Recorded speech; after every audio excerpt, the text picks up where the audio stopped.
Well. We are joined today by the one and only Layla from the Secret Lives of Mormon Wives hit show. Season 3 is out. It is. Can you even believe it? She's here in the flesh, ready to spill, ready to talk about it all. Thank you for coming on the show. Thank you for having me. I'm so excited. Oh my gosh. Well, we're so happy you're here because we were able to devour the season early, which felt like so VIP and so fun for us. I love it. And we have so many questions about everything, all the drama, everything that went down. So I would love if we could to like dive into the plot line and stuff that happened. Make sure we get through these questions. My first one is I want to go to the moment towards the beginning of the season, it might have been the first episode, where you get in the car and you're confronting Jessie. Yep. How nervous were you for that confrontation? Oh my gosh, so nervous. I was sick to my stomach from the second I found out about it with Marciano. It wasn't like something that I was like stoked to tell Jessie about, obviously, because I knew what could come from it. I knew that like her marriage could be at stake.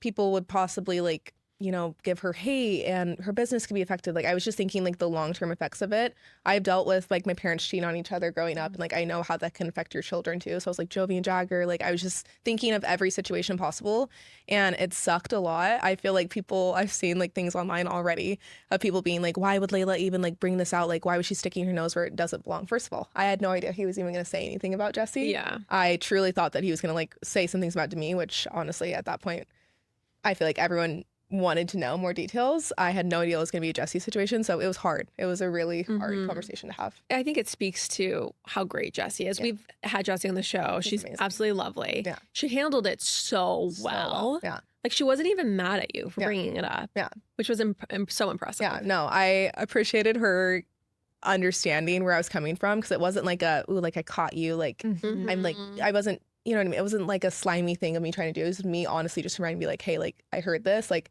I want to give you a chance to tell the girls how you want to. Yeah. And also like take control of this narrative in the way that you feel is best for you. That's such a good point because ultimately, like he told you that on camera. Yeah. So you have to clue her in. You guys are on a show. You're doing your job essentially. And she seemed to really get it, which was great. Yeah. I think Jessie, just throughout the show, I think we see like, you know, and everyone will see this as they continue watching the, you know, last few episodes. Like we watch Jessie and Demi kind of handle two similar situations. Yeah. And the way that Jessie just like took it on the chin and the way that you addressed it with her, I think it actually speaks to like real friendship there versus just like, I'm going to catch you in something like, haha, try to get out of this. Yeah. And I think what we also need to remember too is the person that Marciano is. If he was really willing to come onto our show and drop this bomb and also lie about what happened, he probably would have brought it online. Yeah. And then Jessie would have had no idea and then she would have woken up to it being in the tabloid. So like honestly, I feel like if anything, one of her good friends telling her was the best way for her to find out. Yeah. Yeah. I'm curious, how long was it between like when you met up with him and then when you confronted her? Like a day or 2 days. Oh, for real? That's it was really quick. I think with the viewers, we obviously got the end. We got season 2 and then now we're getting season 3. So it's kind of hard to like piece together the actual timeline. Yeah.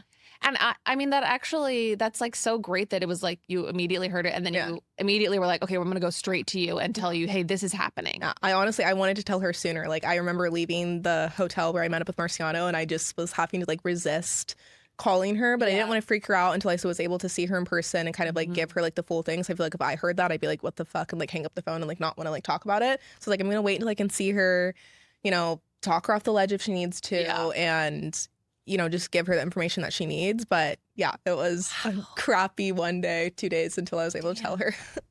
That's insane. I know. I have a kind of uncomfortable question to ask.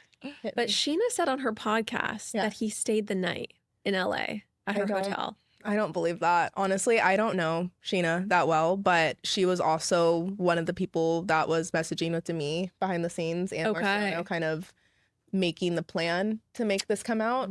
So I don't really believe anything that Sheena said. Okay, so you believe Jessie that. I think at this point, everything's already coming out and she's already getting caught cheating. So at that point, what would those like small minuscule details do? you know, what would lying about that even further like help her, you know? Yeah. At that point, it's already all out there. Might as well like own up to the full truth. I think maybe if you're trying to save your marriage and, you know, she doesn't want Jordan to find out, or like it makes it so much better that they only kissed, it could be a good story on some level. I could see that too, but I just think, I don't know. I just think if you're getting caught in something and like you're trying to be honest and like move forward from it, I feel like just getting all of the skeletons out of the closet is like the best idea. And I don't know. I feel like it's true. Jessie being so willing to like do the lie detector test and like spill it all, I just feel like you wouldn't continue to lie, you know? Yeah. Jessie, and I'm going to go back to this again because, you know, we'll get into the Demi situation. Yes. Jessie did not seem to struggle at all with her side of the story. Yeah. There was no like word salad or... you know, mental gymnastics about what happened between her and Marciano. It was like, this is what happened. This is where I messed up. This is what you know, this is how I told Jordan. This is how we're working through it. I feel like there was no shape shifting of her narrative, which I think led me to believe her more. Well, and she had the sex to back it up. Yeah. That was one of the most amazing moments when she's like, I can prove that we didn't have sex just by the way we were texting about sex. I know, which is hilarious. So well, and also Jordan is literally feet behind her as she's reading these aloud. That was so awkward because I remember just like looking back and you could just see that Jordan was like pissed because So like could hear. Oh my god, yeah, like it was like the distance of like me and you right now. Like he was right there. It was so awkward. Did she not realize? I don't think she did.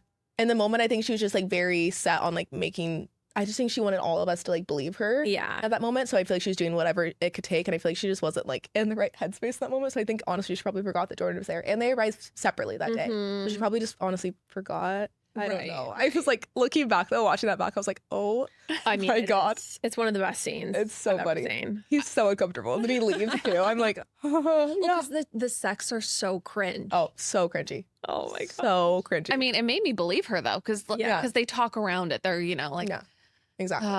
I guess I'll just, you know, replay one of them from my memory, but one of them was like, could you handle me or something like that? Yeah, exactly. It's like I want to find out. Yeah.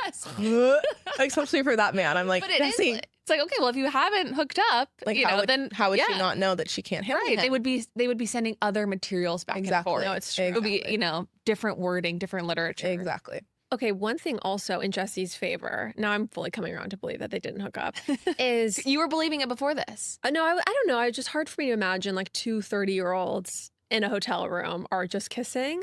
It's very like wasn't it BYU two coded. I think it's wasn't it two kisses or something? I think like, I don't think that they were just like fooling around all night long. I think there were maybe two physical moments. I have a PhD now in what happened between Jessie and Marciano. Well, I could just see Marciano not, like, I understand why he would lie because it's embarrassing for him that they only kissed. Like, I feel like it's a notch on his belt. It's like, yeah, you know. Yeah. No. Well, he took the Cialis. Yeah. That was another moment where I was just like, this show gives everything. Embarrassing for him. Like, I get, like, if you drink all night, like, maybe you need, like, help. But, like, ew. Well, so funny too when he like, looks at the camera and he's like, I don't have erectile dysfunction. Literally out of a movie. So funny. One more note on that greasy man. Ugh, yeah. The tox is really working for him. His skin is incredible. I think he's getting a lot of units. Oh, really? But his face doesn't move. Yes, like it's move. Stuck in like his face like this, like the whole time, and like I don't even know how many times that man applies lip gloss. Oh my gosh, I can't stand him. I'm like, we need him off of this. Get him away. We're not going to get into all the results of the lie detector test, but the Botox was, he timed that right because it wasn't going to reveal anything. Yeah, you know, it wasn't going to give him away. No emotion whatsoever. Yeah.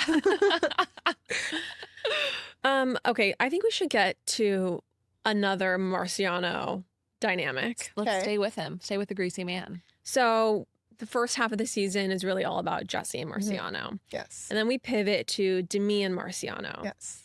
And the, basically the accusation is that she was flirting with him at Vanderhome Villa and they kissed, right? And she says that she was actually assaulted. And so it seems like all of the girls are having to walk this really like thin tightrope about, are we outwardly skeptical of her story? Is that going to make us seem really insensitive? Or, you know, can we be honest about the fact that this is kind of sketchy to us? Yeah. Where does that ultimately land? Like, where is everyone with this now? I think everyone is at the place right now in the situation that we were very confused, and I think some women still are. I feel like I will always be confused with the situation, but I think all of us want to make it like very clear we would never not believe someone if they claim that they're assaulted. Like that's an awful thing to happen to you, and if that did happen, like we have nothing but like condolences for you. That's awful. But what we saw in the villa and then the behavior after the villa with him and staying in contact and, you know, FaceTiming him and sending him food and just kind of keeping him close was odd. And I feel like if I was in that situation, I probably wouldn't operate the same way. But then Demi always uses the argument, well, you can't control how I acted it. And we were like, okay, like at the end of the day, no one's going to see eye to eye in the situation. And we all just kind of have to like let it go in a way. And I feel like that's kind of what we had to do because it was just talking in an endless circle where we were all just like, this doesn't make sense. And then it was like, you can't shame a victim. And then it was all of these things just constant. Let's say that she was not telling the truth. She'll never admit to it because then that's like so bad to accuse someone falsely. Exactly. So she will, you know, die on this hill. Yeah. So it just puts everyone in that situation where, you know, for her, it was a great way to end the conversation, and it did. Yeah, exactly. I think one line of events that doesn't make sense to me is the fact that she says Brett knew about everything, that Brett was totally clued in. And if your husband knows about this man in your life who assaulted you, but then he also at one point was like, we should send him DoorDash and is okay with you kind of keeping him close. And even, I guess, you know, with the intention there being to like keep him close so that he doesn't turn on you. I just don't, that's one thing that will just never add up to me. That's one thing that always confused us too. Cause the keeping, again, like if that's what happened to your wife, I don't understand what keeping him close was going to benefit them. Like he's the one that did you wrong. So wouldn't you want him to like suffer? And like, I don't know. I never understood the like not wanting to make it like public and things like that. It was just interesting. I just didn't know why they're protecting the man that did that to you. Right. It just doesn't make sense. Well, and you know, the fact that they were still staying close to him to hatch something behind the scenes against Jessie. I think that's the other part of this is that, yes, there is these accusations against Marciano from Demi, but then there's also like them in collusion trying to make Jessie look bad. I'm trying to like ruin Jessie's marriage and, you know, just have this like scandal hit her. Yeah. And so, this situation continues to confuse. And I think everyone handled it really well. I mean, I think especially like, you know, Macy and Michaela, who like have been really public about, you know, experiences that have happened, terrible experiences that have happened in their life. I really commend them for their sensitivity. I think amidst a confusing situation where you feel a little bit like someone just is roping you into something because you were a victim too. Yeah.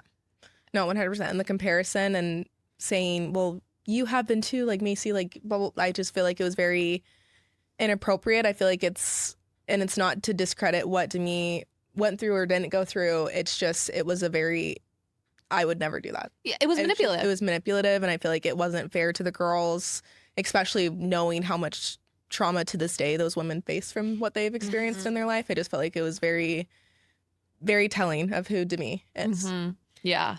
Guys, I've been screaming from the rooftops about the new Clean Simple Eats clear protein sodas, okay?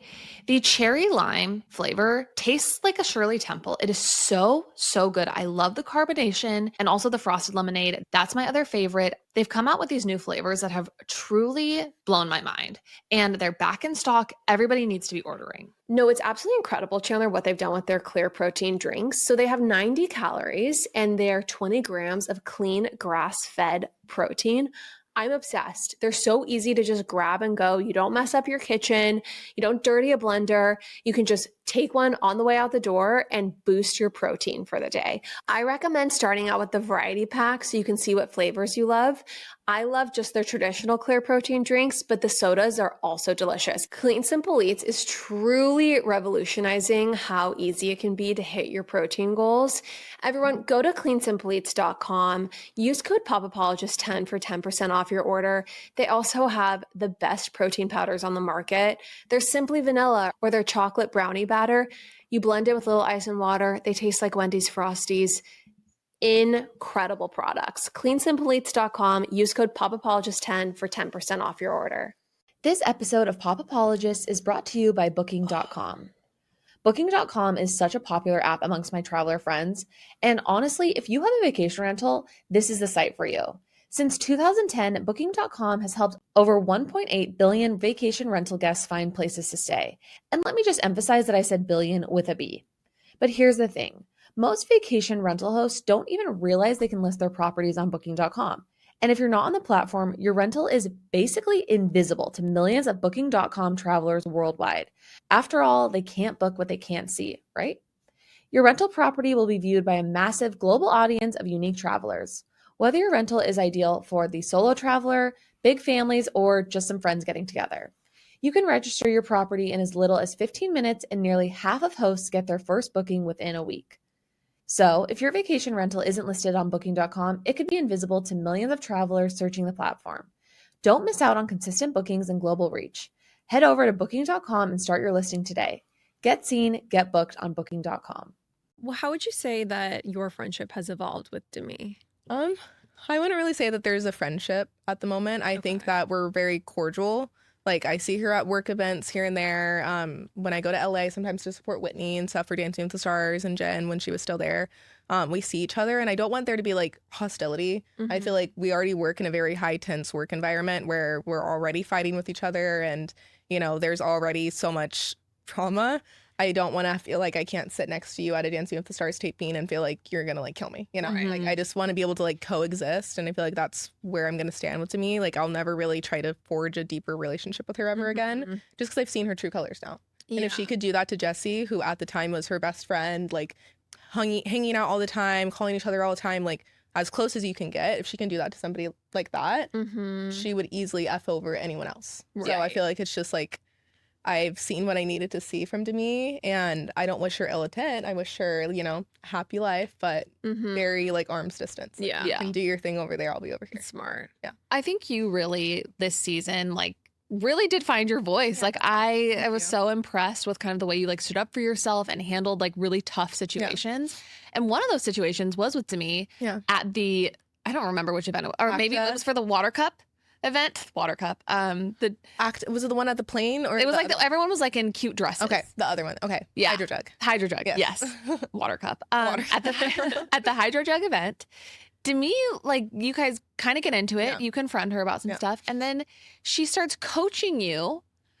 And the way that she talks to some of the women, and you know, we saw her coach Jen. You know, we heard the voice memo or whatever, like whatever Jen was recording. Yeah, the way she coaches you about, you shouldn't be acting this way. You should, you know, be supporting me. It was it's kind of crazy to see how she doesn't even want to like directly respond to what she's accused of. She just wants to like coach you on how you're going to look bad. Yeah. It's the deflection that we've seen time and time again from Demi, that when she's caught in a hot place, she will point fingers, she'll start name calling. I mean, in that scene, she's like, you're a dumbass, you're ignorant, and like things like that. I'm like, I'm actually not dumbass and I'm not ignorant. Like, I'm for once actually using my own brain and thinking for myself for once, and you're not going to like coerce me to think the way that you want me to. I feel like I've done this for like a long time with Demi, because Demi's very convincing. Yeah. Like, when she has her mindset on something, it's like hard not to believe her. It's like this weird like spell she puts on your brain or something.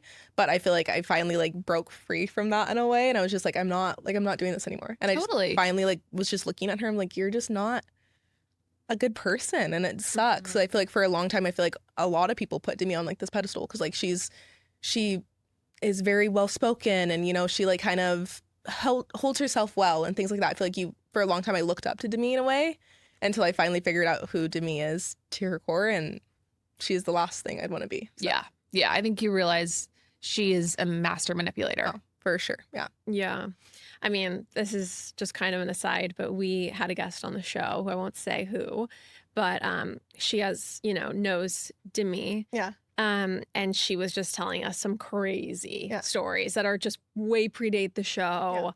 Yeah. And I think that she's a very interesting person. Yeah. That's the thing. It's not like this is like it's sad, but this isn't a one-off, like Demi's just going through a rough couple of years. Like I've heard a lot of things too from the grapevine in Utah, because I mean, Utah people, we love to talk. Yeah. And I've heard a lot of things, but I feel like, again, like we've always kind of just like excused it. And I'm a big give a person the benefit of the doubt and say prove me wrong. And I wanted to like see her out and kind of learn for myself, and you know, we all did, that's for sure. Do you think that none of the I don't know. None of this stuff has come out about Demi because people are afraid of her. Maybe. She does love to throw around legal things and say that she's going to sue this person and going to send this person a cease and desist and all these things. So I feel like maybe like legally people are scared of her, but I'm like, she doesn't have the money to do so. So like, I don't know. I think Demi is kind of, again, she uses like the mean words. I feel like she comes for like your character and like things like that. She like is very aggressive with how she like argues. I mean, we've seen it now 3 seasons now. She's very aggressive, and I think that maybe intimidates people. But I feel like I've now kind of being with her and having multiple fights with her now, I feel like I just see like a scared little girl that like uses those things to kind of protect herself. And I kind of, if anything, I just kind of feel bad for her. Well, you need to like work through some things. And I think she's made her bed. Yeah. And now she's laying in it, like with the audience and with her, you know, with her friends. Yeah. But moving on from Demi, unless you have other questions, Lauren, I want to know, where does everyone stand with Whitney right now? I mean, we saw such a bad start to everything with Whitney when she said, yeah, I'm only here because I want to audition for Dancing with the Stars. I'm like, okay, I guess points for honesty. Yeah. But I feel like towards the end of the season, like hearts were softened. Yeah. Use some Mormon lingo. Yeah. And Cheeks were turned. Cheeks were turned. I don't know why that sounded Turn sexy. The other cheek. Cheeks were turned sounded like ass cheeks. Okay, get your mind out of the gutter. Anyway, where does everyone stand now? How do you feel? I feel good with Whitney. Me and her in a really good place right now. I honestly think her saying that I'm only here for Dancing with the Stars, I think it was kind of a way to protect herself. I think that she's been obviously in the hot seat a lot in this group with particularly some of the women. And that's a hard place to be in. So I feel like naturally you just kind of say what you need to protect yourself, protect your heart and like your feelings. And I feel like that's what she said to kind of like cover up the fact that I feel like she was there for friendships. Yeah. And I feel like she would admit that now. But no, I love what I think Whitney, she loves hard. And I feel like that's why it comes out sometimes aggressive in the way that it does. And sometimes I just feel like she's just like, she doesn't think of the moment. And that's okay. Like that's, you know, something that you learn with time. But also like, I just feel like give her grace. I feel like Whitney, you know, she did some things in season 1 that weren't the best, but I also think that she's human, you know? Yeah. And I feel like she's trying her best right now. And just, I'm overall just like really proud of her right now in Dancing with the Stars. She's thriving, for sure. She's thriving. Like, this is her element. Yeah, it's amazing. Yeah. She's doing so well. I mean, I'm really so impressed with her dancing. Yeah. Yeah, I mean, I think obviously season 1, Whitney was going through a lot, like a lot personally with Connor. And I think that, seeing like the relationships between you guys and her all kind of evolve in like a more like deep way. I think like we've seen new sides to her that I connect to in a way that like I didn't before. And I think I realized I don't think Whitney is some like master puppeteer behind the scenes trying to like, you know, weave her little web. In some ways, I think other people are on the show. Really one person. And wait, who? Demi, obviously. I was like, I'm trying to think. I'm like, who else? I'm like Layla. I'm like, me. No, but I don't want to bash Demi too much. I feel like I'm like seeing some character development from Whitney in a way that I'm like so happy to see. Yeah. No, and it's hard. I feel like people need to remember that we're in a very, again, like I said earlier, like a very high tense situation where you're dealing with real friendship drama on national TV, and people can pick us apart all they want online, but like we're still learning and we're growing and we're evolving. And also like a lot of these women too, like they grew up in like Mormon areas where I feel like honestly like a lot of their emotional stability was a little stunted by like the way that they were raised and what they've gone through. So I feel like just like give some of the girls grace on this show. Like we're all trying our best and we're all like humans. I have a logistics question. Yes. So Whitney moves to St. George at the beginning of the season, which seemed crazy to me. It's like you're on this hit Hulu show. You're going to move somewhere that's you. So you basically forced yourself off of it. Yeah. How long was the season filmed? I literally don't even remember. How long did we film this one? A few months? A few months. Okay. Yeah. And so she really did just move away. Yeah. And not care about being on the show. Yeah, I think her family all lives down in St. George. It's like her mom and like all of her siblings and stuff are down there. So I feel like it made sense for her in that way. But her career is in Utah County, Salt Lake. I think she's a little bit of a runner. I think she's done it before in the past. I think with like her move to Hawaii. When she was going with things with Connor, I think that she likes to isolate. Yeah. You know, I feel like that's just how some people handle hard times. So I feel like that was maybe like kind of that. And I feel like now you can tell like when she's doing better emotionally and like with like things going on in her life, she rekindles and she's closer to people and stuff like that. So I feel like that was just definitely like a I need space, I'm gonna run away kind of thing. Yeah, knee-jerk reaction. Yeah. What and also I was a little bit confused because on the reunion it seemed like her and Jen got Dancing with the Stars, but then during the season it's kind of like, oh, you know, you're gonna audition for Dancing with the Stars. Yeah. So was the reunion filmed like after some of these scenes? No, that was filmed. It was so we all auditioned to like be picked for Dancing with the Stars. Me, Jessie, did Taylor? I don't remember. I don't remember if Taylor did. All of us women did. Yeah. And then we found out at the reunion. So that was like after we wrapped filming season 3, we found out then.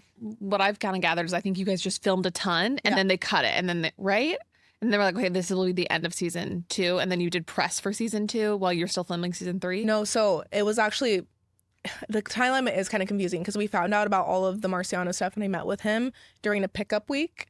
Okay, so, like, when we do like the missing scenes that we need to like add in and like interviews and stuff like that. So that wasn't even supposed to be like in season 2. This was something that like we found out about. And then I went and like, so yeah, like that wasn't even supposed to like be in the thing. So like it was kind of like all over the place. But the Dancing with the Stars one was like actually like that's when we found out that day. Gotcha. Okay. Interesting. What is a typical week of filming like? How many days a week are you filming?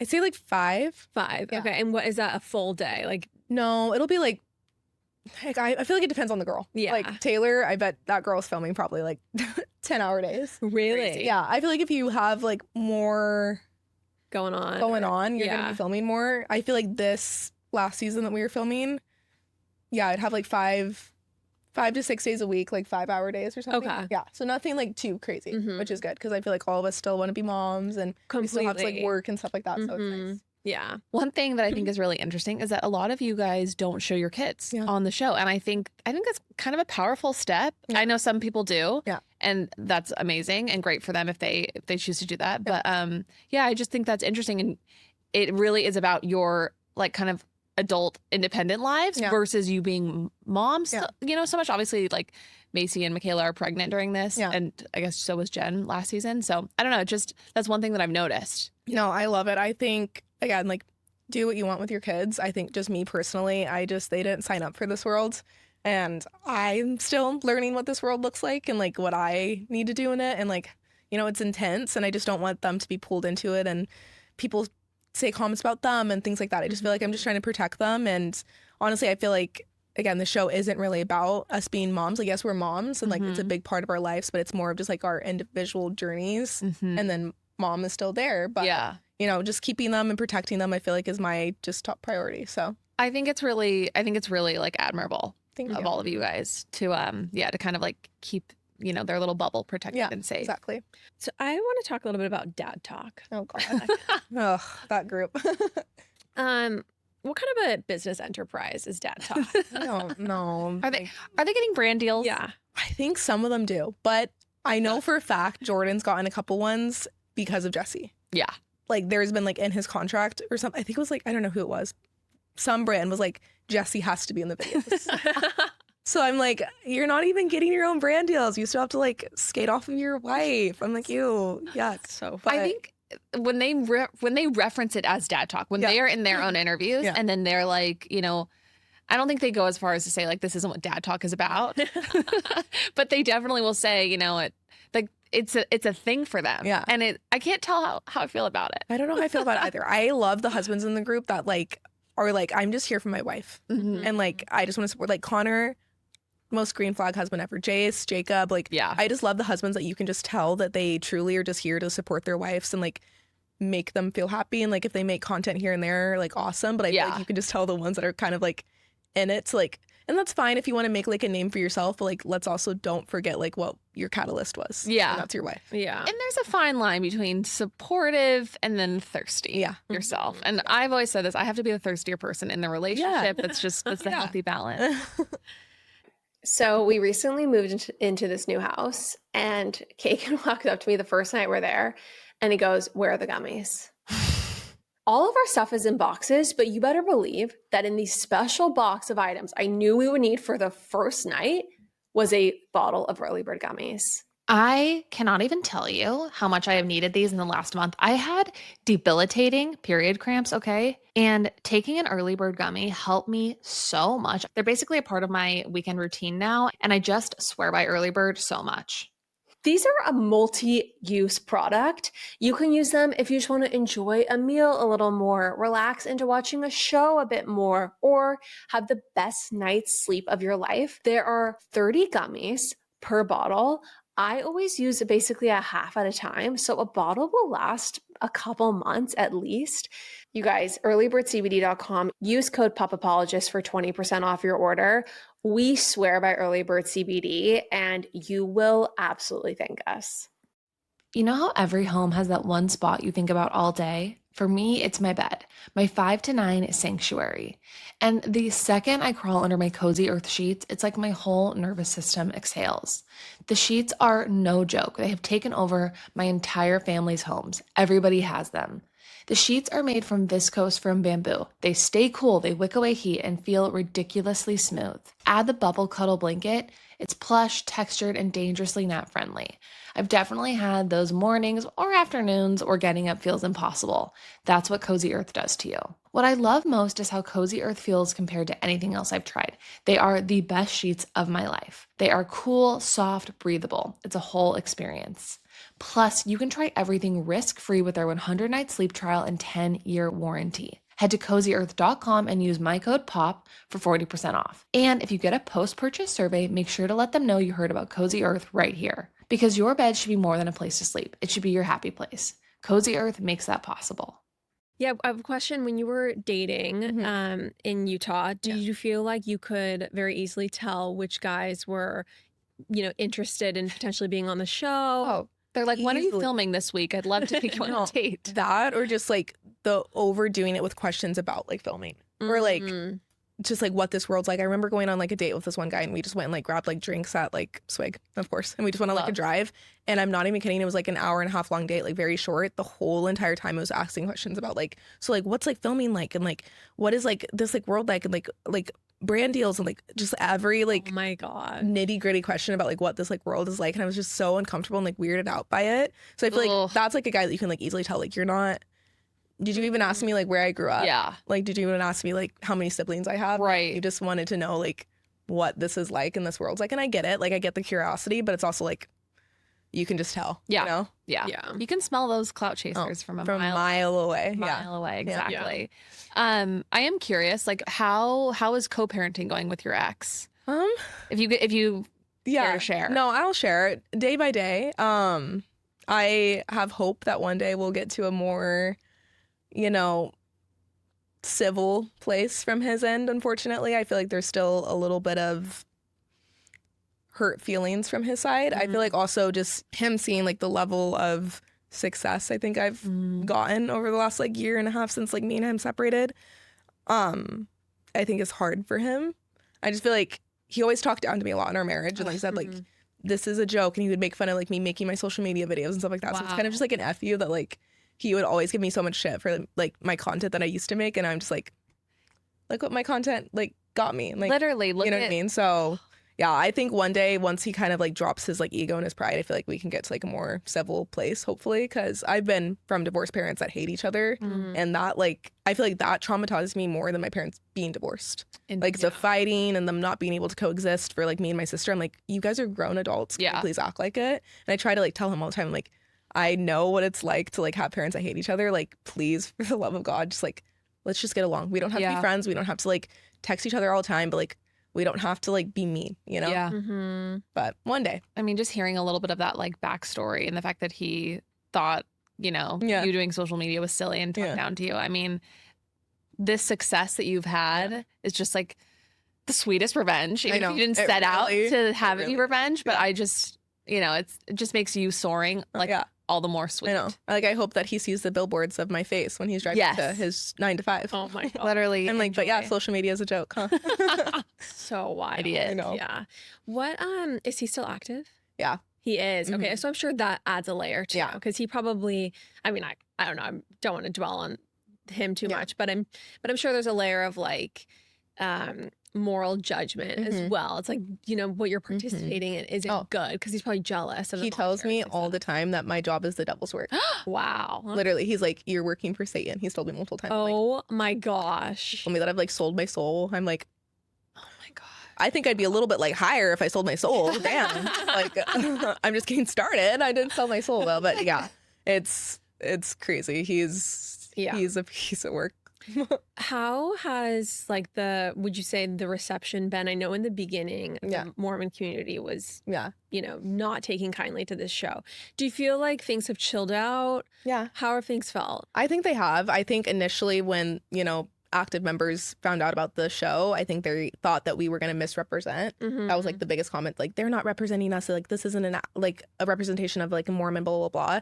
We were never once claiming to be like the perfect spokesperson. We were just saying like, hey, like I am Mormon, or I have a Mormon upbringing and this is where I'm at, and these are the things that like I've experienced in my life, and that's literally it. Like we're not saying that we're perfect Mormon, that we're, you know, a representation. We're just trying to show that yes, we are Mormon. And that's it, actually, point blank, period. Yeah. So I feel like their initial fear I get to a point, but I also think that the church is also very, very cautious of their image. I mean, as we know, hyper conscious, honestly, if you would say. And I think initially they were just scared that we were gonna like shit talk the church and stuff. And I'm like, I don't care to do that. You guys have enough out there to speak for yourself. Yeah. I don't need to do that for you. Absolutely. Yeah. I mean, I think that the show has accelerated some changes within the LDS church. I mean, I'm not going to say that the reason why there are now like more tank top garments exist is because of Secret Lives of Mormon Wives, but I think that the show accelerated some things that were maybe already in the works, or that some things that people already wanted. Yeah.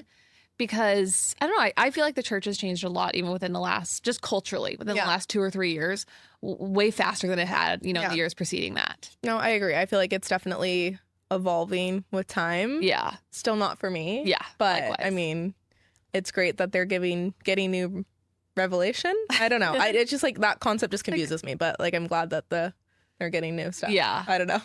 Yeah. I think what I remember is that you had a tumultuous upbringing and you really loved like the vision of these, like all these families and Mormons really do project this wholesome, perfect image. And so I think they are like their own best marketing. And so I think it's easy to look at these people who it seems like they have it all figured out. They have these smiling, happy families. Everyone's so beautiful and well put together. I'm curious, having kind of gone through joining the church, you know, trying to do that for yourself and then kind of coming out the other side where maybe that part of your life wasn't the success you wanted it to be, but then you're successful in this other realm. I'm curious if you have anything that surprised you about like how your life has evolved, and maybe it's not what you thought it was going to be, but maybe you're glad that it isn't. No, I feel like I'm glad that I chose to convert. I feel like there's a lot of things that wouldn't have happened if it weren't for that. Okay. I think I wouldn't have moved to Utah when I was 18. I don't think that I would have, you know, met my partner. My baby daddy. I wouldn't have like had all those things happen to me. And also it was kind of like a saving grace for me in that time in my life. I was going through a lot. I was dealing with a lot of mental health issues. And like I said, like my upbringing was like really traumatic and a lot of abuse in my household and everything like that. So I feel like it kind of was like my saving grace and gave me a lot of hope. So I feel like I'm very grateful for the impact that it had in my life in that time. Yeah. But yeah, no, definitely what got me was just that, keeping up with the Joneses, I feel like is the perfect phrase for a lot of LDS members, is that you think it's all perfect on the outside for sure. Yeah. And that's what I wanted so badly, because I was like, well, my family is a hot freaking mess and we're not religious. So I think that's what's missing from us. And if I have that, then I'm going to be happy and like I'm going to get my happy ever after. And I think that I was just very naive and little and didn't like look deeply. But yeah, I think it did a lot of good for me in that time. Yeah. And then one day I woke up and I was like, I think I need to actually like kind of look some things up on my own and research on my own. And then I was like, oh no. But you know. So was that really what kind of made you decide you didn't want to be? Yeah, I think I've grown a lot since then. And I feel like also when I was 16, I wanted to fit in really badly. Like also this season with like me sharing like my storyline and stuff like that, I was surrounded by predominantly white girls and white boys. And I feel like that's what I wanted, was just to fit in. So that's why I would, you know, shape myself to like be more like my peers around me. And I feel like that was another thing, like being Mormon too. Like, okay, that's another thing that could like help me fit in more. And yeah, I feel like I've just kind of finally sat down and thought things out of like where I want to be and like what I morally align with and what makes sense for my life, and just a lot of things I can't be a part of a religion if they don't support certain things and like things like that. It's too hard for me. I just don't align with it. So well, and I mean, Mormonism has such an intense history with all of that. And I'll just leave it there. Exactly. One thing on the show that I thought was really cool was sharing kind of your journey with your hair. And I thought it was a very touching scene when you talked to Jessie, and the way she handled it was so lovely, where she was like, of course, like you need to go to someone who specializes in black hair, and you should absolutely do that. And I just think even having that representation and kind of sharing that was something you were dealing with was important on the show.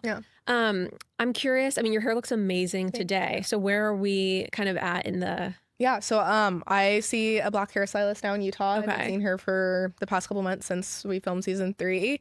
I love it. I feel like my hair's like thriving right now. It looks amazing. Thank you. I feel like it's growing back and it's starting to get healthy again. And I want to put out there, like, Jessie's not bad at hair. She's absolutely amazing at hair and she's so talented. I just think for a long time, again, I just wanted to do what felt safe for me, which was straightening my hair and, you know, going to a white hairstylist. And just, again, I just wanted to just fit in, not stand out any more than I already did, and the things that I couldn't control. And now that I finally like come to terms with like, just freaking love yourself and like you're beautiful and like your differences give you strength, and you shouldn't have to like look at yourself as any less than because you don't look like the people around you. I feel like if anything, it makes me unique, and that's a great thing. And I feel like my hair, it's doing great, and I'm glad that Jessie handled that well. I was nervous at first, obviously, because I just didn't want it to give off the vibe that like Jessie wasn't capable, right? You know? Or like Jessie isn't good at hair, because she is. Demi can F right off. Jessie is definitely good at hair, but it was just more of just like a personal thing for me as well, just kind of like taking my power back. I just have to say, I think that you have been so vulnerable on the show from season 1, from talking about your divorce and just like, you know, and upbringing and your parents. And I really, and then like leading up to like the reunion where you shared like your struggles with mental health and everything. I think that you and the other women on this show are so unbelievably vulnerable. I'm almost at times just like clutching my heart, because I'm just like, you know, I watch some of Michaela's scenes and I'm just like, these women are so brave. And anyway, I feel like it's amazing. I just have to like compliment you guys on it, and also say that I think from that vulnerability has come so much just like honesty. Like even with the hair situation where it's like, I can talk about my entire life and my, you know, like this thing that like, you know, might be a little bit uncomfortable. We can talk about it all. It doesn't need to be something, you know, that we don't all have to fit in this one perfect box. No, I love it. I think that's why our show has the success that it does, is because all of us women are so vulnerable and open, and we talk about things that are maybe too taboo to talk about or scary to talk about. But I feel like the reason why we all do is because the amount of DMs we get after, people being like, thank you so much for sharing this. Like after the reunion, people being like, what did you do to remove your self-harm scars? Like, do you have any advice? Like, I'm struggling really, really bad right now. How did you get like through your depression? Blah, blah, blah. Or now I feel like I'm going to get messages of girls like for the hair thing. I just feel like you do it in hopes that you're going to help somebody. And I feel like that's, if I can just help one person, that's like, it's worth it for me. Well, I think also even discussing, you know, difficulty with figuring out how to have an orgasm. I mean, that is something that is so common. I did not know how to have an orgasm for the longest time. I actually had a book hidden in my high school bedroom called Becoming Orgasmic. I realized really like subtle under the mattress. I tore off the cover and like the side or whatever. I was trying to figure this shit out. And Did mom know this about the book? I don't think so. Okay, well, it took years, but it's so common, I think. Yeah. And I didn't realize how common it was. I remember like in that moment when I shared it, I just thought it was like funny. I was like, haha, silly, like I never have. But then I was like getting so many DMs after I talked about it. Again, like people being like I've been married for 10 years. I never have. Like, thank you for making me not feel wow, that alone. Is crazy. Well, I also think like when Mormonism toys are really not, they're really taboo. We have actually a funny thing that happened where someone gifted our mom a vibrator when we were like in teenagers or whatever, and our mom acted like it was the trashiest gift and was just like, you know, she was not approving of this. And I think that for a lot of women, you know, where you grew up in a very kind of rigid culture, that is something you might need to figure it out. Exactly. But if you're not willing to use one, you know, it's gonna actually It's be scary, bad for yeah. your sexual health. Yeah, no, for sure. I think as well with like sex toys and everything, it's always like you're getting them at Spencer's Gifts or something, some crazy ass store in the mall. Yeah. It's like, why do I have to go into this crazy store or this Yeah. porn store? Yeah. You know, like there's just, it's getting better. I think Yeah. the culture around it has changed and there are better brands. But yeah, it's like definitely it's a whole other world that I think people are afraid of, especially women who are raised in like our type We're of taught upbringing. you're not supposed to have sex, and then when you are, your purpose of having sex is just to procreate. Yes. It's not really to really enjoy. If anything, it's for like the man to enjoy. Yeah. Yeah. I feel like you finally have to like work out of that. Like, no, like it's actually not just for the man to like get off and then Right. I just sit there, you know? Like I'm supposed to enjoy it as well. And it took a lot of like healing to like get to that point that like I should be enjoying this as well. And there's no like talk about, it's actually like, you know, not allowed to have any type of like private sex life just with yourself. Yep. That is, you know, not allowed. Yep. Anyway, also I just realized Siri's listening to this whole conversation, so that's awesome. Anyway, You're gonna get like ads for like toys now. You're gonna be like, great, Spencer's. Spencer's Gifts. We only have a few minutes left, so I want to try to get through some listener questions. We got a ton of questions for you. Everyone was so excited you were coming on. Aw, that's so sweet. Okay, so someone wants to know just if you can speak to getting married and having kids at such a young age. I think that's such a unique experience to most people today. It is. If you just have any kind of thoughts on that. I think the saying like when you know is, I think, hold that true. But I also think like take time. Like I think if you're in a place with your partner that like you can wait a little bit, I would like encourage you to wait and just date a little bit longer, get to know each other better, maybe move in together. I know that's hard with like the Mormon culture. You're not supposed to do that. But I think truly get to know your partner, because I feel like a lot of marriages and divorces could be prevented if you actually know the person that you're, you know, gonna be with. But also I would never say don't. Like if you know, if it's right for you, then it's right for you. I also would never say regret my marriage or my kids in any way, because if I didn't get married, I wouldn't have my second baby, and obviously I'd have my first baby because we got pregnant before we were married. But I think take time. You're so young. There's no rush. Like you have the rest of your life to be able to get married and settle down and have kids. Enjoy life, because you never know when it's gonna end, and for sure don't want to regret anything, you know. I think one thing that's kind of nice though about having kids early, like if you do end up having that situation and you are dating, it's almost like I'm kind of jealous of people who are dating and they're like 45 plus, who basically like, you know, having kids is kind of off the table, and most of those people are like divorced and have kids. I feel like whenever I hear about them dating, it's always like they're dating for fun. You're dating for fun to enjoy company, and it's not like I'm on this crazy timeline. I need to get married. I need to, you know, I have a clock ticking. And so on some level, like with your situation, it's kind of like you get that, but super early, because it's like you've had kids. You don't have that looming thing of like, is this going to happen or not? Exactly. So no, for sure. It's like a little bit of a relief compared to a lot of the people trying to date. Right. Okay, another question, switching gears. Would you accept being on Dancing with the Stars if you were offered it? Oh my gosh, yeah, totally. I think all of us would, honestly. I think it's such an awesome opportunity. I'm so dang proud of Jen and Whitney. They're doing amazing, and I feel like they're making all of us in Momtok so proud. I would not go on though, now seeing how the season has gone with another cast member. Like if they were trying to put me with like Miranda or like or Taylor, I think I value my friendships too much to like possibly have any contention. Interesting. Or like have like, because naturally you're in a competition. Naturally, like, you know, feelings are gonna get hurt, and you're gonna get sad if you get cut before your co-star gets cut. Like it's completely valid, but I feel like now seeing how it's gone for Jen and Whit in that way, I'm like, like I'm good. Not gone well. I think naturally just it's hard seeing like one of your co-stars make it further than you. I think Jen, obviously she put a lot into this experience, being postpartum, and you know, her body's exhausted, her mind's exhausted, and then she's still like dealing with challenges in her marriage while doing all this. Like I can't even imagine how she did it, truly. She's seriously a rock star. But I think obviously I'd be a little sad if like saw my friend was still like making it further than I was. Of course. No, that makes total sense. I have a question that's a little bit unrelated to the show, but it, you know, just kind of a Utah-based question. What's like a Utah trend that you love, and what's one that you're just like so ready for it to be done and over with? I'll always love swig. I feel like our soda tops, they're just amazing. I feel like they need to stick around for a while. Hate, I'm trying to think. I'm like, there's so much. You don't have Utah curls in currently. I know. I think, yeah, I'm more into like blowouts and stuff like that recently. I feel like that looks like honestly a lot better than like the curls. Honestly, I think too many extensions. Too much hair. Too much hair. Because like I'm a victim of that too. Like in the past, like I had my ponytails would be like this thick, which is like, it's beautiful, it's great, but I feel like sometimes it like looking back at pictures, it ages me. And it makes me look like older and like drawn down and just like heavy almost. So yeah, I feel like too many extensions. I feel like there can be a thing. You can have like, you can have like hair blindness. Yes, hair blindness for sure. Okay, someone wants to know any favorite beauty treatments. I mean, you're stunning. Oh my gosh, thank you. So do you have any favorite like skin treatments, lasers, anything you can share? Just probably being like 24 also helps.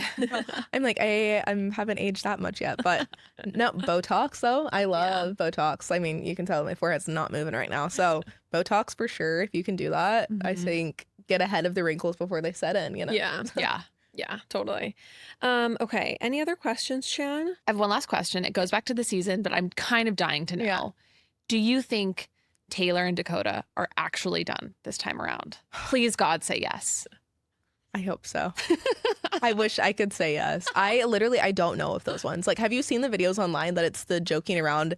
Someone made like a parody video of Taylor like on her Bachelorette experience, and he like fakes that Dakota comes in and she's like, Dakota, what are you doing here? You need to stop showing up. And then she's like, meet me in my room. Yeah, literally texting him like, literally. Whatever she texted him. Those two have the strongest bond to each other ever. But I think Taylor's finally like in an opportunity and like in an environment that like I truly think if she meets like a really great guy, I think he might be dead to her. Or wait, he might be dead. Yeah.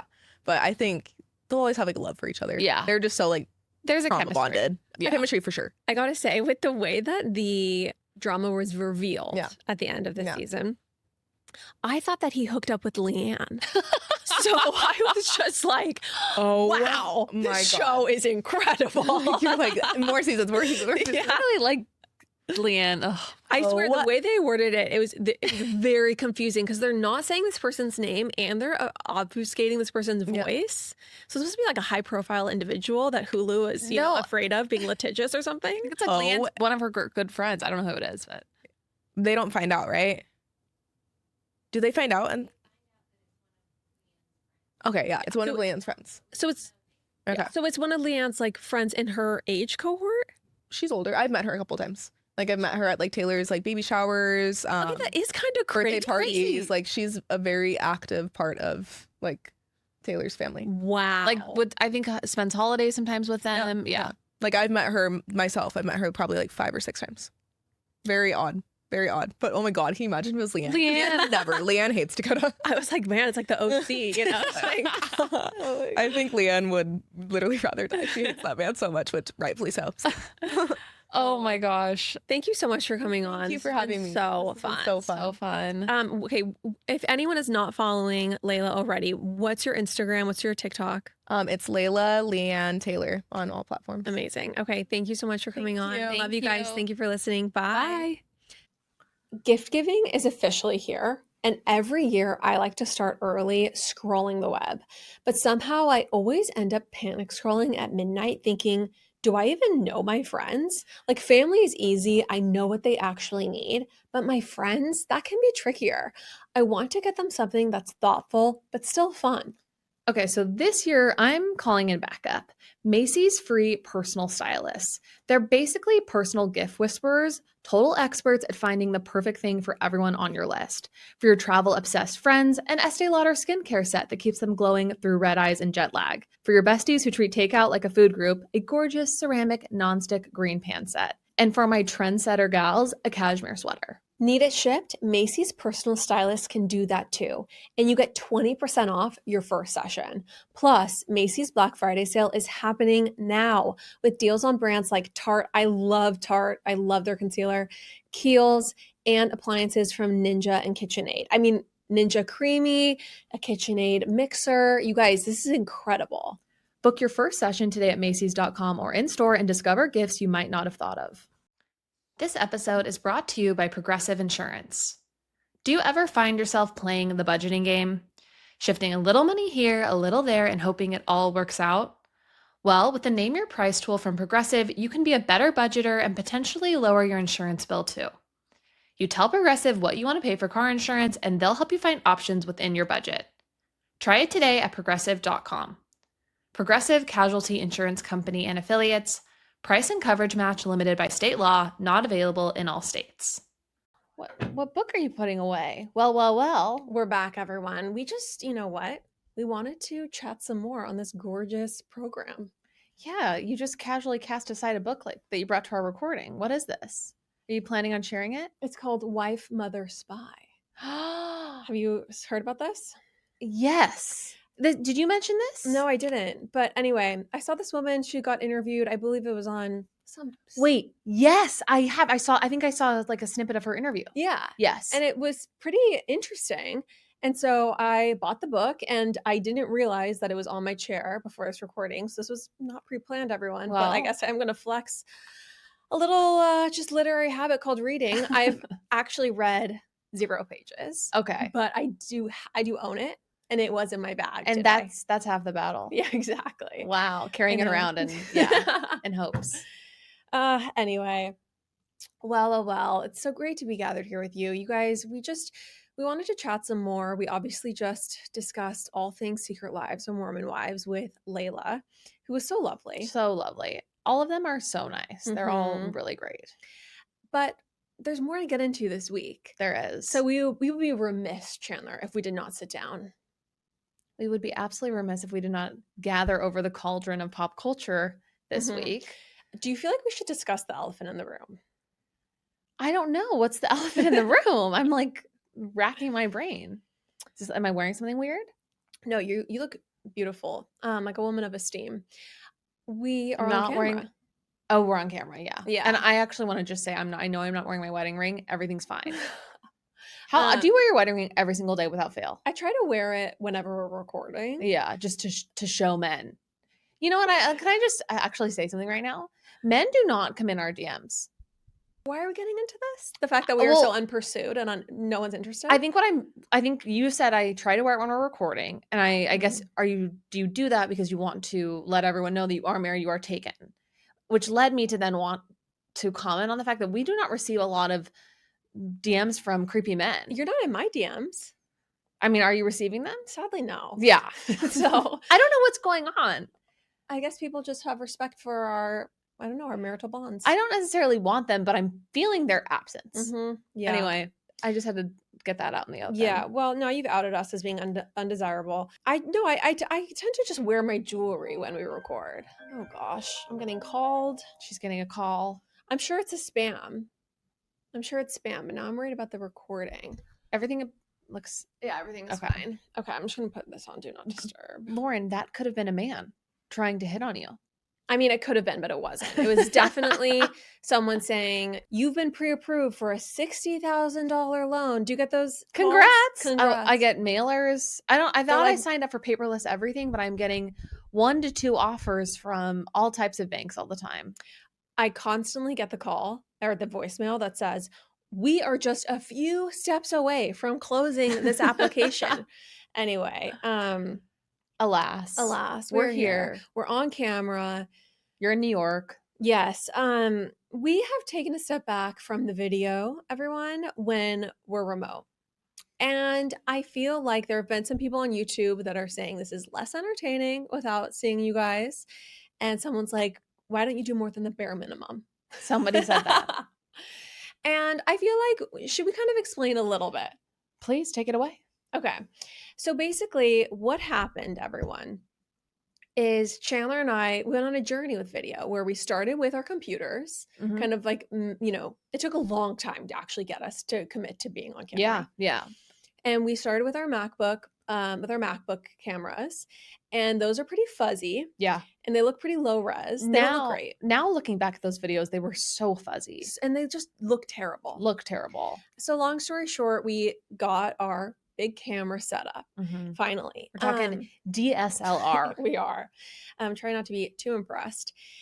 And we just got into a situation where whenever we would set up to record, we would basically have to like set up a set where we'd have to set up lights, our camera, and the microphone. It just was a lot more it was a lot more challenging to begin with the recording, because not only are you getting ready, but then you were also like setting up all this tech. Well, I just have to say too, it kind of resembled those sets you would see when COVID hit and like newscasters were in their homes, where it was like big lights, they're at their kitchen counter. Yeah. It wasn't ever, it's not like you and I had stationary places ready to go.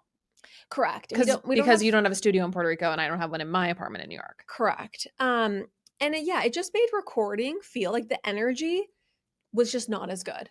Like we would start recording and like it was just sometimes it was hard to see each other because of the ways that everything was set up. I like to have my laptop closer to me. I prefer a tighter angle. You prefer a further away angle. I do. And so like there was just a literal, eye contact problem where we couldn't really read each other's facial expressions, which led to like energy issues. That actually had nothing to do with it because the laptop wasn't taking the video. It was just because of I just had such a funky setup in our old apartment in Puerto Rico. This is all like minutia no one cares about.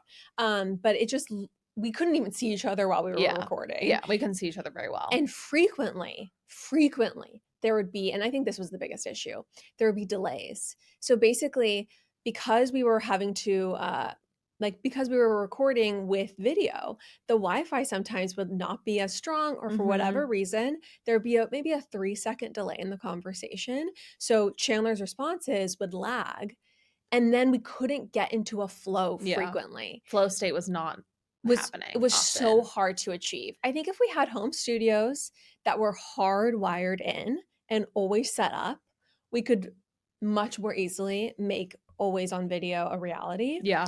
But anyway, we just kind of got to a breaking point, and there was actually an episode where we took it down because it was so stiff because of just all these video issues we were encountering, that I just was like, this is not representative of our talent. Yeah. Who we are as pop apologists. And I think it was always really tricky for us because we'd be like, why is this so hard? There were plenty of weeks where I feel like the topics were good, that we had things to say, but we just could not get in that flow state. Like it didn't feel fun when we were doing it. And it feels so fun when we're in person, and it feels so fun when we're audio only, because we just feel like we're free and we're just like gabbing and really like we're just on the phone. Yeah. Which is really like the original intention of the podcast. Yeah, exactly. That's how it all started. It's how it all began. And so I think we just said, okay, it actually makes zero difference to the show and like our revenue if we are on camera or not at this juncture. So let's be half on camera when, we're in person, and then otherwise audio only. And I think we instantly could tell a difference in the content. Oh, it got immediately, it was like, oh, we're back. Yeah. So that is kind of where we're at, everyone. And I think where we're staying for the time being, we definitely have people in our ear being like, you need to get back to the video. Yeah. But I think the primary, like what's most important is it being, I think, fun and enjoyable, like an enjoyable listen. We're a podcast first. We're not necessarily a live video show first. And so we're just going to try to stay true to that as best as we can. It's true. And also there's so many successful shows, like crazy successful shows that do not release full videos. Yeah. Yeah. And I think when I realized that as well, I was like, maybe this isn't as necessary as I thought. Right. Right. Anyway, that's it, everyone. So that's the journey we've been on. Exactly. Let's move on. Some recent pop culture happenings must be discussed. BravoCon concluded. Yes. Can I just say, this is the very first year where I have thought to myself, why aren't I there? I need to be there. Yeah. I had FOMO. I had full-blown FOMO for this BravoCon. I don't know why this year in particular hit me, but I'm going next year. There's two things that's great that you say that, because I was going to say there's two things that we would do if we had on some level a better work ethic. And one is touring. And second is going to BravoCon. Yeah. I think let's start small. Let's go to BravoCon. Let's go to BravoCon next year. I think we would like to do some sort of mini tour at some point. Yeah. But no, I am dying to go. A few interesting announcements. One, Vicky Gunvalson, the OG of the OC, is back. She was offered an orange. Presented with an orange by Andy Cohen. Thank God, because that show was slipping. Oh, and I'm so ready. I think it's just been so long since we have known what's going on at Coda Insurance. Okay, what's happening with Brianna? I used to see Brianna at the Mission Viejo Nordstrom.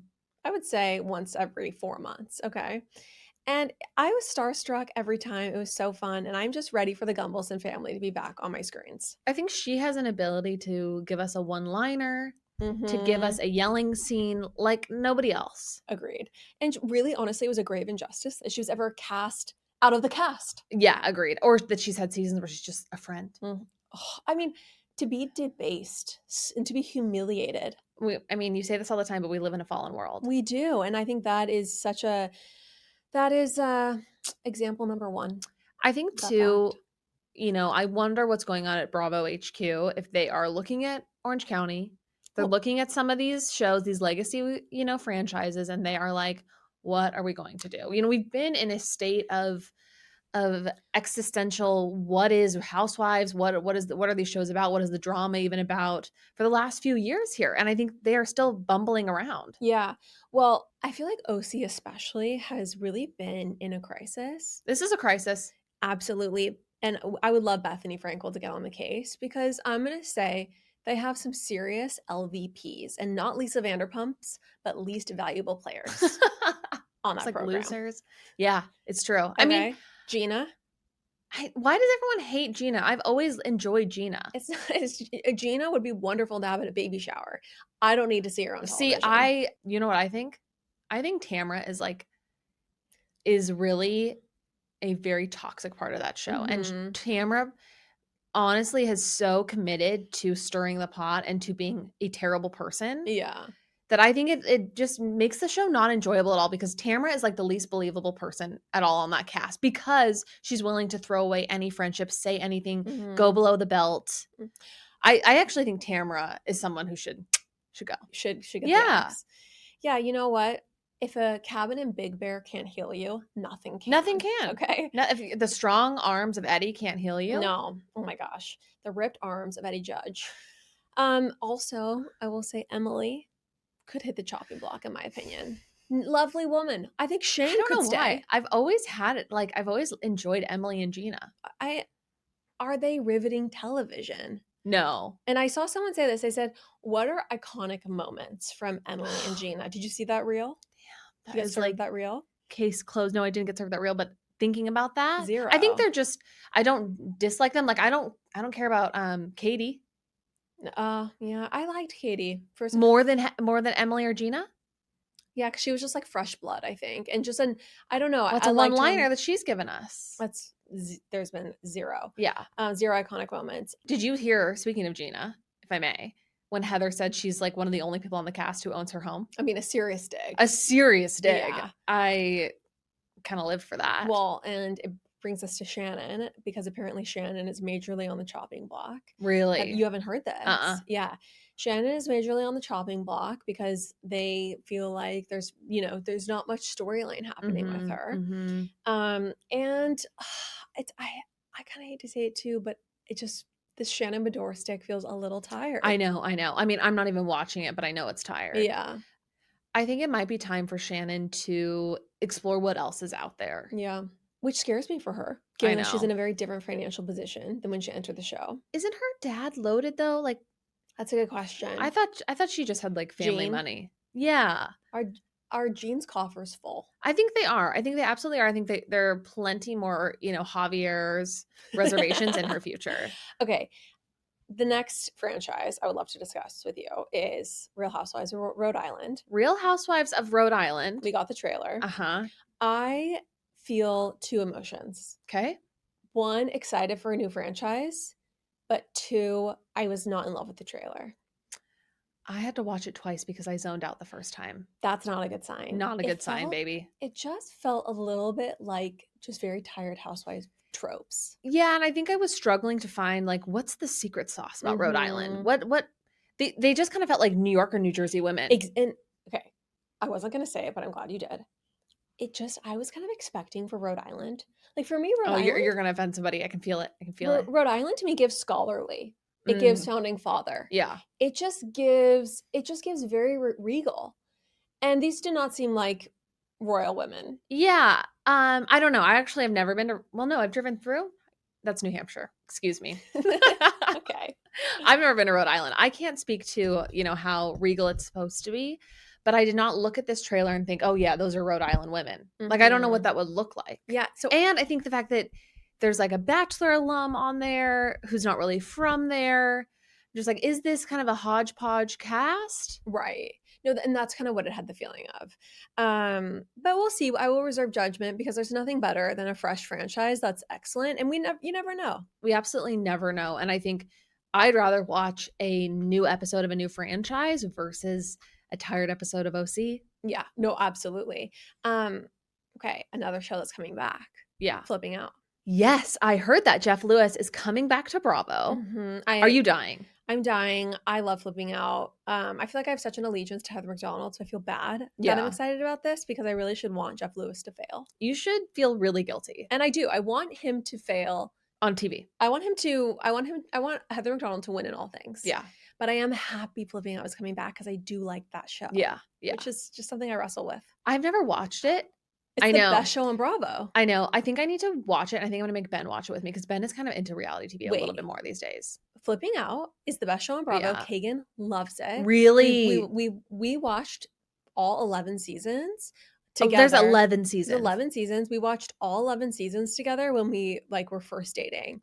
And it's incredible. It's the best show on Bravo. Okay. Yeah. Yeah. We've been watching Seeking Sister Wives. Oh my gosh. Trash. I mean, there's a couple of families that we skip through, but there's a couple ones that we definitely like to check in on. But yeah, okay. Definitely want to maybe start Flipping Out. Mm-hmm. Incredible. Also, another big piece of news. We have not watched the episode, obviously, because it's not out yet, but apparently this week's episode of Salt Lake is one of Andy's it's in his top 10 now. Yeah. We're recording this Tuesday afternoon, everyone. So you might have seen it when you listen to this. We will be recapping this seminal episode that Andy thinks is like top. Yep. We will be chatting about it on the premium as well. New York City winters are not for the weak. The winds become violent. The sidewalks turn into literal wind tunnels, and suddenly I'm questioning every coat I've ever bought. This is exactly why I've been living in my quints lately, because their layers actually stand a chance against the New York City winters. Whether you're treating yourself this season or giving a friend the gift of warmth, Quince truly has you covered. We're talking down puffer jackets, $50 Mongolian cashmere sweaters, and Italian wool coats in the most wearable neutral shades. These are the pieces that make you look effortlessly put together. For me, the star of the show are my cashmere-lined leather gloves. Cashmere is 3 times as warm as wool, and Quince makes cashmere totally affordable. Step into the holiday season with layers made to feel good, look polished, and last from Quince. Perfect for gifting or keeping for yourself. Go to quince.com/apologist for free shipping on your order and 365-day returns. Now available in Canada too.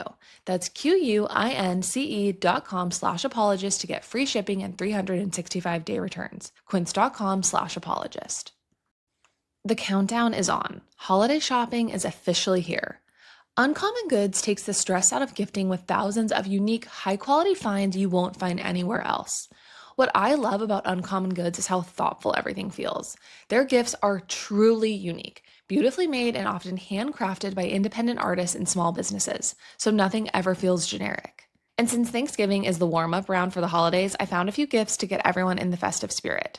For my mom, the New York City pajama set. She loves to come and visit, and she also loves a great set of pajamas. These are made from an ultra-soft blend of 93% organically grown cotton. And for the impossible to shop for men in your life, the Make Your Own Mold Wine Kit. It's created by German experts and guaranteed to be a hit after dinner. Uncommon Goods has something for literally every person on your list, and every purchase supports small makers and donates $1 to a nonprofit of your choice. So don't wait. Cross those names off your list before the rush. To get 15% off your next gift, go to uncommongoods.com/pop. That's uncommongoods.com/pop for 15% off Uncommon Goods. We're all out of the ordinary. Guys, how are we already in the prep the house for the holiday season? Every year I tell myself I'll get ahead of it, and then suddenly I realize I don't have enough seating and my winter decorations are just not cute enough. This year I'm starting early and I'm going straight to Wayfair. Truly, it is the place for all things home. Sofas, spatulas, dinner plates, anything you can imagine. And right now you can get up to 70% off during Wayfair's Black Friday sale. I actually ordered a coffee table from Wayfair a couple weeks ago and it got here within 3 days. It's so perfect and it was exactly what I was looking for. This is why I always recommend Wayfair. The selection is endless, the styles are unique, and the shipping is fast and easy. Yes, even on the big stuff. And if you really want to maximize the savings, their new loyalty program gives you 5% back on every item, plus free shipping and members-only sales. Don't miss out on early Black Friday deals. Head to wayfair.com now to shop Wayfair's Black Friday deals for up to 70% off. That's WAYFAIR.com. Sale ends December 7th. Okay, in other news, Wendy Williams apparently does not have dementia. Yes. And she has been under a conservatorship. Okay, she's basically been in a prison. Locked up for all intents and purposes. Yeah, and so you sent me this story and I was doing a lot of research and I read some stuff on Reddit and people were like, she spent $200K on Uber Eats. This is something banks do when they see like crazy financial activity. They sometimes will flag it to wondering if someone is not necessarily mentally well. And anyway, I also was seeing someone saying that there's something called show timing when you have dementia, which is a lot of times dementia patients can actually do well in front of doctors, like when they're being given tests, because no one wants to lose their freedom. Yeah. And so even though it might like take all their energy for the entire day, they can perform cognitively much better than they would in normal circumstances. So I kind of was on the side of this where I was like, well, we will see. Like, this could be another Britney situation where we're all like free Britney, but then you kind of are like, should she be free? That's where you're landing. That's where you landed. I mean, that's where I've landed with Britney for sure. I don't think that, yeah. And so anyway, but you uncovered something in your research as a scholar that is I think, an incredible piece of evidence for Wendy's for her mental state. Yeah, I mean, I heard TMZ talking about it, and Harvey says, I have talked to Wendy for hours and hours and hours over the last year, and she is fine. Yeah. And I also believe that there are people in her life who are taking advantage of her. I think that I haven't watched the documentary, but I've read a little bit about it, and I think they all come across as pretty suspicious. Well, the other thing is I feel like I understand how cognitively demanding doing a podcast is. You have to be pretty on it, right? Like you have to be able to recall information, think on your feet. Like the second any of us, our mental acuity starts slipping, it's done. The show's over. It's over. So the fact that Wendy Williams was doing 2 shows a day and then overnight she's just has dementia, that math did not math for me. Yeah, and I do think she has other health conditions. Like I think she has Graves' disease and other things. Which she was definitely suffering from alcoholism. Yes, yeah, and I think there were health reasons why her show ended, but I don't know that it's dementia. Yeah. And I think to have a neurologist come out and say you do not have dementia, I think is a pretty big bombshell. I don't think that she just paid off some person to say that. I think the really scary thing is that this does not mean that she will necessarily get out of this immediately. This does not clear her of this battle. Yeah. Well, are you sure that the judge won't just get this test result? And no, I think it's like, and they were talking about this on the podcast with TMZ. I think it's like it would kind of admit that they were wrong and that it would not be a good look. This is not just like the smoking gun. Interesting. So how does she get free?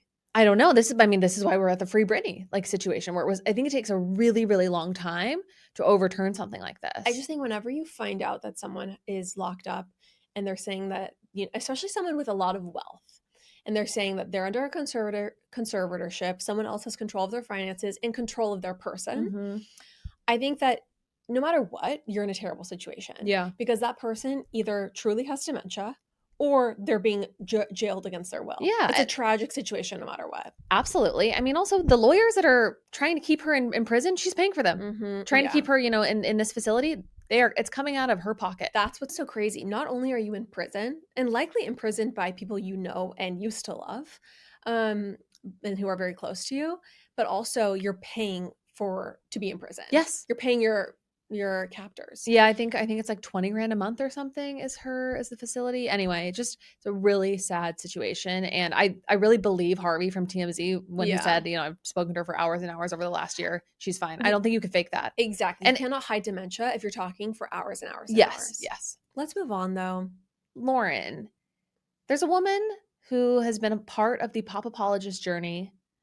It's not our mother, but it's another seminal figure. Would we say seminal?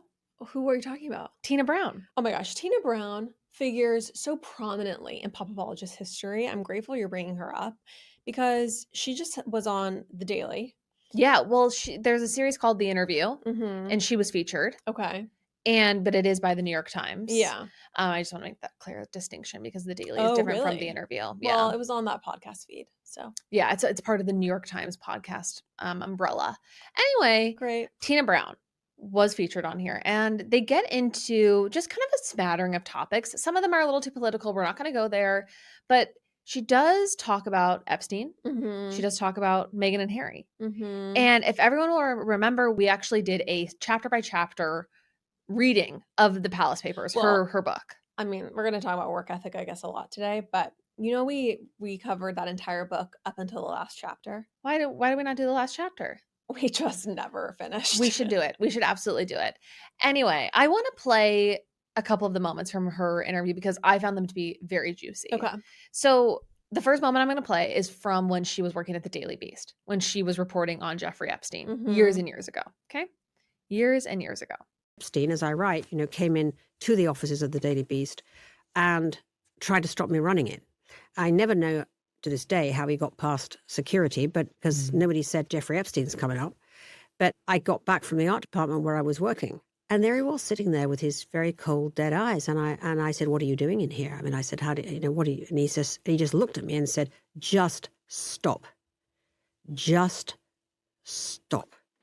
And it was a very chilling encounter. I said, "Jeffrey, if you have something to say, say it to our lawyers." We escorted him out. He didn't follow up. Why didn't he follow up? Well, he decided, I think, that instead he would go on a kind of blitz about his philanthropy, which he did. I mean, from that day, he was sort of constantly sending out releases about all this philanthropy he was doing. And I think he thought he'd sort of got away with it. I just found this story to be very chilling. The word she uses, the idea that he came up to her office and just looked at her and said, "Just stop, just stop." No, he's a scary person. He's a scary person. And I just think that Tina Brown is really brave. And yeah, she also gets into the fact that like after, he was convicted, he also hosted a dinner and her publicist called her and said, "Do you want to go to this dinner? Jeffrey Epstein is hosting it. And, a lot of people are going to be there. Prince Andrew, Woody Allen, and Charlie Rose. Charlie Rose. She says she actually don't know who Charlie Rose is. Who's Charlie Rose? Charlie Rose? Who's Charlie Rose? He hosts that interview show, and it's just like him in a dark room, and he has like that voice like Charlie Rose, and he this is not helping at all whatsoever. And he's just interviewed like it's just him with a black background. A creepy guy?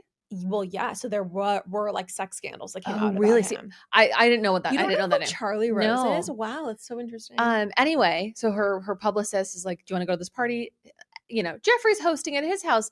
Woody Allen's going to be there. Charlie Rose, Prince Andrew." And she says that her colleague who was there sitting across from her remembers her saying, "What is this? The Predators ball?" Yeah.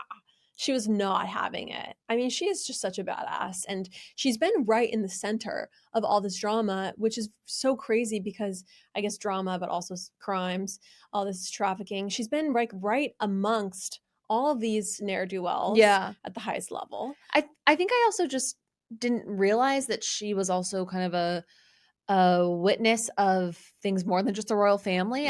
My only experience with her was through like the Palace Papers and through her commentary on the royal family. But really, it's a side gig for her. It's a side gig. Yeah. And anyway, everyone definitely listen to the interview. Well, another crazy part about the interview is she talks about how Ghislaine. No, it's not Ghislaine. Who we keep getting in trouble for Ghislaine. But somebody said it's Ghislaine. Somebody literally left us a comment. It might be Ghislaine, but it's not Ghislaine. I can promise you that. But anyway, she was saying that Ghislaine was basically part and parcel with Jeffrey Epstein in the crimes, and she was just as evil as Jeffrey Epstein. Yeah, I think she quotes Virginia Giuffre, and she says that they were two halves of the same evil. Yeah, exactly. And she also says that she thinks that she was like in love with Epstein, and that also played a factor into it. So I think there could have been a world where she was participating in a lot of this because she was just so enamored with Jeffrey Epstein and so in love with him and basically wanted to make him happy. Yeah, I mean, and like take part in the things he found pleasure in. you and I have both not read Nobody's Girl. Is that what it's called? I have it, but I've not read it. Yeah, it's called Nobody's Girl, right? Mhm. But Tina mentions that Virginia talks about in the book that, you know, she would play a part in threesomes and in the predatory behavior, not just procuring the women, not just sort of like, you know, arranging things. She would actually be a participant. Which I wonder, my question is, did she participate ever without him there? Like, was this something actually she wanted to do? Like, it's so hard for me to fathom a woman being into this, that like, a part of me wonders, was it always because she wanted to make him happy and wanted to whatever? Anyway, I don't know. It is very suspicious that Virginia Giuffre, her book comes out, and just like Jeffrey Epstein, you know, like, let's think about this. Her book comes out, and there are waves. Prince Andrew is now Andrew Mountbatten Windsor. He is like stripped of all his titles. He has to move out of his house. Like, the waves are being made amongst powerful circles. Yeah. I do wonder if the powers that be decided she is too messy. Like, she's too much of a liability. Yeah, I mean, I guess like the book is already out. I know. You know, the details are already out there. But it's just weird that she would do super that weird. right And after publishing it. all of the circumstances in this are super weird. Yeah. All of the things, nothing really adds up. So getting into Prince Andrew, she says, you know, that the Queen basically should have done a lot more. Yeah, and that the Queen really protected him and enabled Prince Andrew. It's not a good look for Queen Elizabeth. The fact that, you know, these accusations, they were very much alive and well when she was alive and well. Yeah, and it's interesting because I think a lot of people in the UK, a lot of people in England, like, the Queen can kind of do no wrong. Mm-hmm. Yeah, well, that's what she says is in the interview, is she talks about how, like, you're not supposed to criticize the Queen. Yeah. But she did protect Andrew, and they validate our theory, which I think is a theory a lot of people have. This is not a crazy unique idea, that they really have to keep Andrew, you know, kind of fed and happy. Otherwise, he is a major liability. They can't just have him out on the streets. And I guess also Fergie is a big liability. Mm-hmm. Yeah. Yeah. Just lots and lots of nuggets in this interview. A liability because they know too much. And so that's the question. It's like, what do they know that's so bad? But don't you think it's like, it doesn't matter how big or how small the things they know. People just would want the insider information. People would want the information, but if people want to know the time where the Queen was rude to a butler or something. Yeah, but that's all just such nothing burgers. I feel like if we remember what Harry said, he said he had enough for a whole other book. Okay. I forgot about that. Wow. Yeah. I just think that there's a lot we don't know about the royal family. And I think that we would all be a little bit naive to believe that, you know, Charles is really just into gardening and designing cities in his spare time. I'm just gonna leave it there. Yeah. Yeah. I'm sure they're a big thing. Pizzagate. That's not what I'm trying to get right now. But I don't know. I think this family, if you look at the history, it's not good. And I'll just go out on a limb here and say I think a lot of super powerful, super rich people are up to no good. Mm-hmm. That's a hill I'll die on. Yeah. Okay, everyone. Well, we have been instructed from the other powers that be that we need to keep our goodbyes brief so we have better completion rates on the podcast. So love you. Bye. Bye. Is this thing on? I'm Caitlin Bristow, host of Off the Vine podcast, where I get real. Well, maybe a little too real sometimes, with my friends and celeb guests from Bachelor franchise and beyond. I'm talking guests like Jonathan Van Ness, Nikki Glazer, Wells Adams, Elise Myers, just like in this like business jacket, like I would love some tacos. Heidi D'Amelio, Big Brother's Taylor Hale. I have to bring it up because it happened and we're going to get through it. What'd I do? And so many more. So come hang out with us, hear ridiculous confessions, and get a little vulnerable because you know what? We're all just floating on this weird little planet together. Follow, rate, and review Off the Vine podcast wherever you listen to your podcasts. This November, action is free on Pluto TV. Go on the run with Jack Reacher. Every suspect was a train killer. Then buckle up for Drive, World War Z. Every human being we save is one less to fight. And Charlie's Angels. Damn, I hate to fly. Launch into sci-fi adventure with The Fifth Element and laugh through the mayhem in Tropic Thunder. What is going on here? All the thrills, all for free. Pluto TV. Stream now. Pay never.